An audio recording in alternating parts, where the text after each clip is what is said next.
My sister and I graduated medical school together, but our parents paid off only her student loans, telling me, "She deserves it more, sweetheart."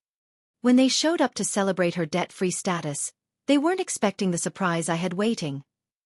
My twin sister, Jessica, and I both graduated from medical school. However, our parents paid off her student loans, completely ignoring mine. "She deserves it more, honey," my mom said at Jessica's debt-free celebration, barely looking up from the gourmet cupcakes she was arranging. "Jessica has always been more dedicated to her studies. You've always had other interests." Her casual dismissal stung worse than a slap. I stood in my parents' kitchen, my medical school diploma still fresh in its frame, trying to process her words. "Mom, we both graduated with honors. We had the exact same GPA," I said, my voice steady despite my trembling hands. "I don't understand why you and Dad would pay off all of Jessica's loans but none of mine." "Audrey," my mother sighed, finally looking at me with that familiar mild disappointment. "Your sister doesn't have a wealthy mentor like Dr. Fleming taking an interest in her future. You've always had advantages Jessica didn't." I almost laughed. Dr. Vivian Fleming was my research advisor because I'd earned that position through 80-hour weeks in the lab, while Jessica was skiing in Aspen with our parents. My advantage was working myself to exhaustion while my twin sister received our parents' unwavering emotional and financial support. "So, I'm being punished for finding my own mentorship opportunities?" I asked, trying to keep the hurt from my voice. My father walked in, putting an arm around my mother's shoulder. "No one's punishing you, Audrey. We're just being practical. Your sister needs more help than you do. You've always been more resourceful." Resourceful. That was the word they used to justify never attending my undergraduate research presentations while flying across the country for Jessica's volleyball tournaments. Resourceful. Their explanation for why Jessica got a new car for her 20th birthday while I received a gas station gift card. Tomorrow was Jessica's debt-free celebration party. My parents' idea, of course. They'd invited extended family, her friends, even some of our former professors. The invitations read, "Celebrating Jessica's achievement," as if graduating medical school debt-free had been her accomplishment rather than our parents' financial decision. "I need to head out," I said, finally gathering my bag. "Early shift at the hospital tomorrow." "Will you still make it to Jessica's party?" Mom asked, concern finally entering her voice, not for me, but for how my absence might affect my sister's special day. "I'll be there," I promised, though the thought made my stomach twist. As I walked to my car, my phone buzzed with a message from Dr. Fleming. "Need to speak with you urgently about the Patterson Fellowship." Big news. I stared at the screen, a cold realization settling over me. My parents' favoritism wasn't just unfair. It was about to become publicly humiliating, and there was nothing I could do to stop what was coming. My twin sister, Jessica, and I had been on oddly different paths since the moment we were born. I arrived first. She followed 6 minutes later. According to family stories, I was quiet and observant, while Jessica announced her arrival with strong, healthy cries. Perhaps that set the pattern for everything that followed. Throughout our childhood in Cleveland, Jessica was the outgoing twin, the one who made friends easily and excelled at sports. I was quieter, more bookish, spending hours in our local library learning about everything from astronomy to zoology. Our parents attended every one of Jessica's soccer games and dance recitals. My science fair victories warranted a quick, "Good job, Audrey," and a pat on the head. By high school, the pattern was firmly established. When we both announced our intentions to pursue medicine, our parents seemed thrilled for Jessica. For me, there were concerned conversations about the workload and whether I could handle the pressure. "Medical school isn't just about being smart, Audrey," my father had warned. "It's about determination and grit. Jessica has always pushed herself harder." The irony was painful. Throughout undergraduate studies at Ohio State, I maintained a perfect GPA while working part-time to cover expenses. Jessica struggled with organic chemistry and physics, requiring expensive tutors our parents readily provided. When she needed to retake the MCAT, they paid for an exclusive prep course. When I scored in the 98th percentile on my first attempt, they simply nodded and said, "That's nice, dear." Despite everything, I never resented Jessica. She was my sister, my twin, and I loved her. She didn't create our parents' favoritism. She just benefited from it. Sometimes I even thought she felt uncomfortable with their obvious preference, though she never said anything directly. We both got accepted to the same medical school in Michigan, and for 4 years, we studied together, supported each other through grueling rotations, and celebrated each other's successes. I thought perhaps finally our parents would see us as equally accomplished. Instead, they found new ways to elevate Jessica's achievements while minimizing mine. When I was selected to present research at a national conference, Jessica had coincidentally received an award for community service that same weekend. Guess which event our parents attended? But everything changed during our final year when Dr. Vivian Fleming, a renowned neurosurgeon, took notice of my research on pediatric traumatic brain injuries. Under her mentorship, I flourished. For the first time, I had someone who recognized my potential, who pushed me to excel not despite my personality, but because of it. "You have a gift for research, Audrey," Dr. Fleming told me once. "You see patterns others miss. That kind of insight can't be taught." If only my parents could see me through her eyes. The morning before Jessica's celebration, I met Dr. Fleming in her office. She was a striking woman in her 60s, with silver hair and penetrating blue eyes that missed nothing. Her office walls were covered with awards, published papers, and photos with medical luminaries from around the world. "Audrey, sit down," she said, gesturing to the chair across from her desk. "I have extraordinary news." My heart raced. 4 weeks, I'd been waiting to hear about the Patterson Fellowship at Johns Hopkins, the most prestigious neurosurgical research position in the country. Only one graduating medical student nationwide would receive it. "The committee has made their decision on the Patterson Fellowship," Dr. Fleming said, her expression carefully neutral. I held my breath. "They've selected you," she said, breaking into a broad smile. "Congratulations, Dr. Audrey Collins. You're going to Baltimore." Joy, disbelief, and validation crashed over me in waves. The Patterson Fellowship, the pinnacle achievement for any neuro-researcher. Mine. I don't know what to say," I stammered. "You earned this," Dr. Fleming said firmly. "Your research on neurovascular regeneration after traumatic injury was groundbreaking. The committee was particularly impressed with your dual approach, combining surgical innovation with pharmacological intervention. The fellowship included a generous stipend, housing allowance, and most importantly, complete loan forgiveness. I would be debt-free, just like Jessica, but through my own merit rather than parental favoritism." "There's more," Dr. Fleming continued, her eyes twinkling. "I've been invited to Jessica's celebration tonight. Your parents extended an invitation as a courtesy to faculty, not knowing about our mentorship. I'd like to announce the fellowship news there, if you're comfortable with that." My stomach dropped. "I don't know, Dr. Fleming. It's supposed to be Jessica's night, and my parents might see it as me trying to steal her spotlight." Dr. Fleming's expression hardened slightly. "Audrey, I've observed your family dynamic over the past 2 years. I've seen your parents at hospital functions, heard how they speak about both you and your sister. I understand your hesitation, but sometimes recognition needs to be public to be acknowledged at all." She was right, of course.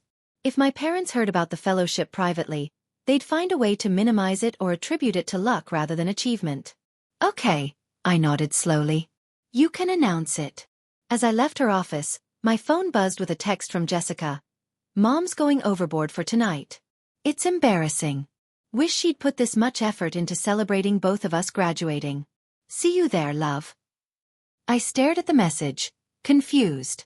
It was the first time Jessica had ever acknowledged our parents' unequal treatment. Before I could formulate a response, another text came through, this time from my mother. "Don't forget business casual for tonight, and please let your sister have her moment. This is very important to her." The contrast between the two messages was jarring. Perhaps I had been wrong about Jessica all along, and perhaps tonight would reveal truths my parents had been avoiding for 26 years. Jessica's debt-free celebration was being held at an upscale restaurant in downtown Detroit. My parents had rented out the entire rooftop terrace, an extravagance that surely cost thousands. As I stepped off the elevator, I was greeted by a large banner reading, "Congratulations, Dr. Jessica," with no mention that there were in fact 2 Dr. Collins in the family now. I smoothed down my navy blue dress and took a deep breath. This was Jessica's night, regardless of what Dr. Fleming planned to announce. I wouldn't let years of resentment ruin my relationship with my twin. "Audrey!" Jessica spotted me immediately, breaking away from a group of relatives to rush over. She looked stunning in a silver cocktail dress, her blonde hair identical to mine in color but cut in a trendy bob, while I kept mine long, styled perfectly. Thank God you're here. Aunt Patty has asked me 5 times if I have a boyfriend yet. I laughed despite my nerves. What did you tell her? That I'm married to medicine, but if she knows any eligible neurosurgeons, I'm taking applications. Jessica linked her arm through mine. Seriously though, this is ridiculous. Mom invited half the medical school. Dean Wilson is here. I scanned the crowded terrace and indeed spotted the dean chatting with our father. Wow, they really went all out. Too all out. It's mortifying. Jessica lowered her voice. And why just for me? We both graduated. We both worked our asses off. The knot in my stomach loosened slightly. Maybe Jessica was more aware than I'd given her credit for. Audrey. Jessica. Our mother appeared, champagne in hand. Jessica, the Hendersons just arrived. You remember Thomas Henderson, the chief of surgery at Cleveland Memorial? You should come say hello. She took Jessica's arm, effectively separating us, then glanced back at me. Audrey, could you check if the caterers have put out the gluten-free options? Your cousin Beth is being difficult about her diet again. And just like that, I was relegated to catering management while Jessica was paraded before hospital administrators. Some things never changed. I was directing wait staff to the correct table when Dr. Fleming arrived. She looked elegant in a crimson pantsuit, commanding attention without effort. Audrey, she said warmly, embracing me. Are you ready for our announcement? I'm not sure, I admitted. The timing feels complicated. Dr. Fleming surveyed the party, taking in the banner, the professionally decorated cake with just Jessica's name, the slideshow of photos that featured Jessica prominently with me occasionally visible in the background. I see, she said quietly. More complicated than I realized. Across the terrace, I watched as my parents introduced Jessica to Dr. Margaret Wu, the chief neurosurgeon at Detroit Medical Center, where both Jessica and I had applied for residency positions. My stomach clenched. Were they trying to secure Jessica a spot through personal connections? Dr. Fleming. My father had spotted her and was now approaching with my mother and Jessica in tow. What an honor to have you join us. I understand you've done some work with Audrey. Some work.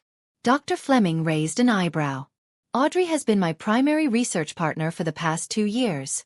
Her contribution to our traumatic brain injury study was instrumental to its success. My parents exchanged a glance I couldn't quite interpret. How nice, my mother said vaguely. Jessica has also been very involved in neurosurgical research. In fact, Dr. Wu was just saying how impressed she is with Jessica's application to her program. I felt a flush of anger rising in my cheeks. Jessica hadn't done neurosurgical research. Her focus was neuropsychiatry, an entirely different field. My parents were blatantly misrepresenting her experience, potentially at the expense of my own opportunities. Dr. Fleming's expression remained pleasant, but I could see a steely glint in her eyes. Is that so? How fascinating. I was under the impression that Jessica's focus was on psychiatric applications rather than surgical interventions. An awkward silence fell over our small group. My trap of hope was closing around me. This announcement was going to make things worse, not better. The dinner portion of the evening was underway, with my parents seated at the head table alongside Jessica, our grandparents, and Dr. Wu. I was placed at a secondary table with cousins and family friends, close enough to hear the conversation but not participate. We always knew Jessica was destined for greatness, my father was saying to Dr. Wu. Even when the girls were little, Jessica showed such determination. She's always been our ambitious one. Each word was a tiny dagger. I pushed my food around my plate, appetite gone. Nearby, Dr. Fleming was seated with other faculty members, occasionally catching my eye with sympathetic glances. After dessert was served, my father stood and tapped his glass for attention. Thank you all for coming to celebrate our daughter Jessica's remarkable achievement. As many of you know, medical school is a grueling journey, and to emerge not only with a degree but debt-free is truly something special. The crowd applauded politely. Jessica looked increasingly uncomfortable. We're blessed to have been able to support Jessica throughout her education, my mother added, standing to join my father. We always believed in investing in her future because we knew she would make us proud. I stared at my plate, hot tears threatening to spill over. The wording was precise. They had invested in Jessica, not in both their daughters. The message couldn't be clearer. Actually, Jessica said suddenly, standing up, I'd like to say something. She looked directly at me, her expression apologetic. This celebration feels incomplete. Audrey and I both graduated with identical GPAs. We both worked incredibly hard, and frankly, Audrey worked harder because she did it without the support system I had. A hush fell over the crowd. My parents looked stunned. Jessica, my mother whispered. This isn't the time. It's exactly the time, Jessica insisted. I can't accept recognition that excludes my sister. It's not right, and it never has been. My throat tightened with emotion. After all these years, Jessica was publicly acknowledging the imbalance. It was both vindicating and heartbreaking. My father recovered quickly, his voice overly jovial. Of course, we're proud of both our girls. Audrey has done very well too, but tonight is about celebrating Jessica being debt-free, which is a special achievement. An achievement you facilitated, not one I earned, Jessica countered, her voice steady but firm. The tension in the room was palpable. This was quickly becoming the scene my parents had always feared, their perfect family image cracking in public. Dr. Fleming chose that moment to stand. If I might add something to this conversation, she said, her authoritative voice cutting through the murmurs. This seems like an opportune time to share some news about Audrey that many of you may not be aware of. My parents exchanged worried glances. Audrey's research on neurovascular regeneration has earned her the Patterson Fellowship at Johns Hopkins, Dr. Fleming announced. For those unfamiliar, this is the single most prestigious position offered to a graduating medical student in the country. It comes with full loan forgiveness and a substantial stipend. Gasps and murmurs spread through the room. Dr. Wu was looking at me with new interest. My cousins were whispering excitedly. In fact, Dr. Fleming continued, the selection committee specifically cited Audrey's innovative dual-approach methodology, which she developed largely independently while balancing a full clinical rotation schedule. I've had the privilege of mentoring many promising physicians, but rarely have I encountered the level of dedication and insight that Audrey consistently demonstrates. The room erupted in applause. Genuine, enthusiastic applause for me. People were turning in their seats to look at me, smiling and nodding with respect. My parents remained frozen, their expressions a complicated mix of shock, confusion, and dawning horror as they realized that their carefully constructed narrative about their daughters was publicly unraveling. Jessica was beaming at me, not a hint of jealousy in her expression. Dr. Fleming wasn't finished. Additionally, I'm pleased to announce that I've personally arranged for the remainder of Audrey's medical school loans to be covered through our department's Merit Scholarship Fund, a decision unanimously approved by the board in recognition of her extraordinary contributions to our research program. I was debt-free too, and I had earned it. After Dr. Fleming's announcement, the celebration shifted dramatically. Faculty members who had previously gravitated toward Jessica were now approaching me, asking about my research and congratulating me on the fellowship. Several of my clinical supervisors shared glowing stories about my work with patients that I hadn't realized they'd even noticed.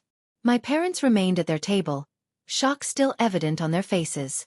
They weren't just processing the news of my fellowship and loan forgiveness. They were witnessing the dismantling of the narrative they'd constructed about their daughters. The quiet, self-sufficient twin they had consistently overlooked was now the center of professional admiration. Jessica made her way to my side, champagne in hand. "Congratulations, sis," she said, clinking her glass against mine. "The Patterson Fellowship. That's incredible. Why didn't you tell me?" "I only found out this morning," I said, "and I didn't want to overshadow your celebration." Jessica frowned. This ridiculous party was Mom and Dad's idea, not mine. I tried to tell them it was over the top and unfair to you, but you know how they get once they've decided something.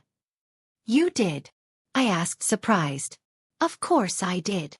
Jessica looked hurt. "Audrey, I've always known they treated us differently. I didn't know how to fix it without making things worse." Before I could respond, Dr. Margaret Wu approached us. "Dr. Collins," she said, looking directly at me. "I was very impressed by Dr. Fleming's account of your research. We should discuss whether you'd consider bringing your work to our neurosurgery department instead of Johns Hopkins." I blinked in surprise. "That's very flattering, Dr. Wu, but..." She's already accepted the Patterson. Jessica interjected, putting her arm around my shoulders proudly. It's a once-in-a-lifetime opportunity. But you should know, my sister never does just one revolutionary thing at a time. I'd bet she'll have another groundbreaking study underway within months of arriving in Baltimore. Dr. Wu smiled. Well, when you've completed the fellowship, keep Detroit in mind. We'd be fortunate to have you. She nodded to Jessica. Both of you, in your respective specialties. After she walked away, I turned to Jessica in amazement. You didn't have to do that. I know you wanted to stay in Detroit for your residency. And I still can, Jessica said. But I won't do it by letting Mom and Dad manipulate the situation or by letting you miss out on opportunities. That's not who I want to be. Across the room, I saw my parents finally rising from their table, moving hesitantly in our direction. Their path was slow, interrupted by guests who wanted to talk about me. A novel experience that was clearly unsettling for them. Here they come, Jessica murmured. Not really, I admitted. Dr. Fleming certainly had some impressive things to say about you, my father said when they finally reached us. His tone carefully calibrated to sound proud while masking his confusion. The Patterson Fellowship. That's quite an honor. Why didn't you tell us you were even being considered for something so prestigious? My mother asked, a hint of accusation in her voice. Would it have mattered? I asked quietly. You've made it clear where your support and interest lie. My parents exchanged uncomfortable glances. That's not fair, Audrey, my father began. We've always supported both of you, my mother interjected quickly. Differently. We supported you both differently because you had different needs. Jessica shook her head. Mom, Dad, let's not do this tonight. But we are going to have a real conversation about this soon. All of us. She gave me a meaningful look. No more pretending. Dr. Fleming appeared at my elbow, saving me from having to respond. Audrey, the dean would like a word. Something about featuring your fellowship in the alumni magazine. She smiled at my parents, her expression pleasant but her eyes steely. You must be incredibly proud to have raised two such accomplished daughters, though I imagine it's particularly gratifying to see Audrey's hard work recognized after all she's overcome. The emphasis on overcome was subtle but unmistakable. My parents had the grace to look embarrassed. Well, my mother said weakly, we've always known Audrey was special too. Too little, too late. The week after the celebration was transformative. News of my Patterson Fellowship spread through the medical community in Detroit, and suddenly doors that had been closed to me swung open. Former professors who had given Jessica extensions but denied mine were now emailing to congratulate me. Classmates who had barely acknowledged my existence during 4 years of medical school suddenly claimed close friendship. My parents, meanwhile, were attempting damage control. They'd shown up at my apartment the day after the party with gift bags and forced smiles. We've been thinking, my father said as he placed a small box on my coffee table. With both of you graduating and starting your careers, we should get you girls something special. We got you this. Inside was a rose gold watch, identical to the one they'd given Jessica for her birthday 6 months earlier. It's lovely, I said without reaching for it, though a bit late. My mother flinched. Audrey, we know you must feel overlooked sometimes, but everything we did was because we knew you could handle challenges on your own. Jessica needed more support. That's a convenient narrative, I replied, keeping my voice steady, but it doesn't explain why you attended her presentations but skipped mine, why you paid for her MCAT prep course but told me to use free online resources, why you covered her living expenses during medical school but suggested I take out additional loans for mine. We only have so much money, Audrey, my father protested. We had to make choices. Yes, you did, I agreed. And consistently, you chose Jessica. My mother's eyes filled with tears. We love you both equally, she insisted. Maybe you do, I conceded, but you haven't treated us equally, and watches and belated recognition won't change that. The phone rang. Dr. Fleming, calling to discuss my upcoming move to Baltimore. I answered it gratefully, turning away from my parents' stunned faces. Yes, I'm available to discuss the housing options, I said into the phone. In fact, your timing is perfect. 3 weeks later, I stood in my empty apartment, the last boxes packed and ready for the moving company. Jessica sat on the windowsill, watching me tape up a final container of books. I still can't believe you're leaving next week, she said. Detroit won't be the same without you. You'll be too busy with your residency to notice I'm gone, I teased, though there was truth in it. We'd been inseparable through medical school, but our paths were finally diverging.